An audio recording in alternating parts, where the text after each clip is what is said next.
Budget 2024 interim budget or vote on account budget, நிதிக்கு வாக்கெடுப்பு வரவு செலவு திட்டம் அல்லது இடைக்கால வரவு செலவு திட்டம். சோ ஏன் இதை எப்படி சொல்றாங்க? இது திரு நரேந்திர மோடி அவர்கள் 2வது முறையா பிரதமரா பதவி வகித்த அரசுடைய கடைசி பட்ஜெட். இந்த அரசானது வர ஏப்ரல்ல இருந்து மே மாதங்கள் வரைக்கும் எலெக்ஷனை சந்திக்க இருக்கு.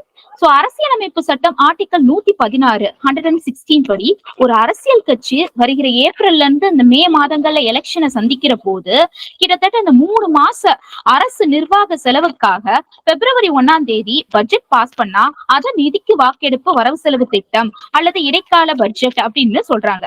இதுக்கு இன்னொரு பேர் இருக்கு, நொண்டிவாத்து வரவு செலவு திட்டம், லேம் டக் பட்ஜெட். ஏன் இப்படி சொல்றாங்கன்னா, இந்த அரசானது எலெக்ஷனுக்கு அப்புறம் தன்னுடைய ஆட்சியை தொடருமா தொடராதா அப்படிங்கிறது ஒரு கேள்விக்குரிய விஷயம். சோ எலெக்ஷனுக்கு அப்புறம் வர எந்த அரசோ அந்த அரசு ஜூலை மாசம் ஃபுல் பட்ஜெட் அமைப்பாங்க. தேங்க்யூ.